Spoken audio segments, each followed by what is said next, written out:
নবী বলেছেন আমি তোমাদের মতো মানুষ। আরে এটা নবীর জন্য খাস, নবী নিজে বলেছেন। আমার আল্লাহ বলে নবী কুল আপনি বলুন, আপনি বলুন, আমি কাশিমি বলতে পারবো না। কারণ কি জানেন, আদম সফিউল্লাহ বলেছিল রব্বানা যালামনা আনফুসানা। আদম সফিউল্লাহ বলেছিল আল্লাহ আমি জালেম, আমি অত্যাচারিত। আমার আল্লাহ বলে আদম সফিউল্লাহ নিজেকে জালেম বলেছে, তুমি কাশিমি জালেম বলবা তোমার ঈমান শেষ হয়ে যাবে। ইউনুস আলাইহিস সালাম বলেছিল লা ইলাহা ইল্লা আনতা সুবহানাকা ইন্নী কুনতু মিনাজ জালিমিন। আল্লাহ জালেমের অন্তর্ভুক্ত আমি করিও না। নিজেকে জালেম বলেছে হযরত ইউনুস নবী, নিজেকে জালেম বলেছে। আপনি আমি বললে আমাদের ঈমান ক্যান্সেল। আমার আল্লাহ বলে মিসলুকুম, রাসূল নিজেকে নিজে বলেছে।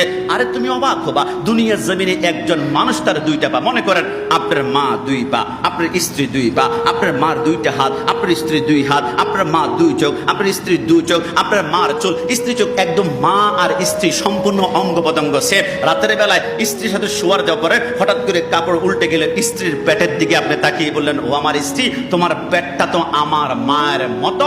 ইসলাম শরীয়ত বলে তোমার স্ত্রীর সাথে সাথে হারাম হয়ে যাবে যতক্ষণ না তুমি কাফারা আদায় করবে। কারণ কি তোমার স্ত্রীর পেটকে তোমার মায়ের মতো বলেছ। কিরে বাবা, দুনিয়ার জমিনে সাধারণ একজন মায়ের সাথে তোমার স্ত্রীর পেটের তুলনা দিয়েছ।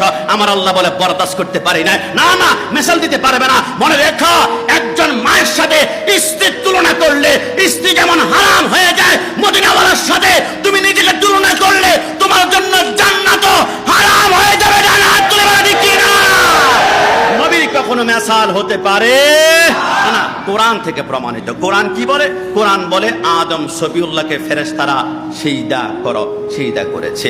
হযরত ইউসুফ আলাইহিস সালামের ভাইরা বলে আমার আল্লাহ বলে হে ভাইরা তোমরা সিজদা করো। ইউসুফ আলাইহিস সালামের ভাইরা সিজদা করেছে। আমার নবীর বেলা যখন আসলো, আমার আল্লাহ বলে নবী আপনার উম্মতের জন্য সিজদা হারাম করা হয়েছে, আপনাকে সিজদা করা যাবে না। নবী আমার মুস্কি এসে বলে আল্লাহ ইউসুফ নবী থেকে আদম নবী থেকে কি আমার সম্মান কম? ওদের জন্য আপনি সিজদা দিয়েছেন, আমার জন্য দুইটা সিজদা দিতে হতো না? আমার আল্লাহ বলে বন্ধু না, আপনাকে সিজদা দিলে আমাকে আর কেউ খোদা বলবে না, সবাই আপনাকে খোদা বলতে শুরু করবে। কারণ কি ওমা রমাইতা ইদ রমাইতা ওয়ালাকিন্নাল্লাহ রামা। কারণ নবী আপনার হাত মানে আমি আল্লাহর হাত। আপনি আঙ্গুল ইশারা করলে আসমানের চাঁদ দ্বিখণ্ডিত হয়ে যায়। আমি তো সব সময় সূর্য উঠাই পূর্ব দিকে, নবী আপনি সূর্য ডাইরেক্ট পশ্চিম দিকে আঙ্গুল ইশারা করে উঠিয়ে ফেলেছিলেন। অনেকে আপনাকে খোদা বলতে চাইবে। নবী দুনিয়াতে আপনাকে মাছে সিজদা করেছে, গাছে সিজদা করেছে, পাথর সিজদা করেছে, গুনাহ সিজদা করেছে, কোরআন সিজদা করেছে। নবী সাহাবায়ে কেরাম বলেছিল নবী তাহলে গাছ সিজদা করে, পাখি সিজদা করে, জানোয়ার সিজদা করে, তাদের থেকে আমরা হকদার বেশি, আমরা সিজদা করব। আমার আল্লাহ বলে আরে তারা তো মুহাম্মদকে খোদা বানিয়ে ফেলবে। নবী আপনি বলেন কুল ইন্নামা আনা বাশারুম মিসলুকুম, আমাকে তোমরা সিজদা করো না, আমি তোমাদের মতো মানুষ। আমাকে আল্লাহ রাব্বুল আলামিন আজিজে ইনকিসারের নমনীয়তার জন্য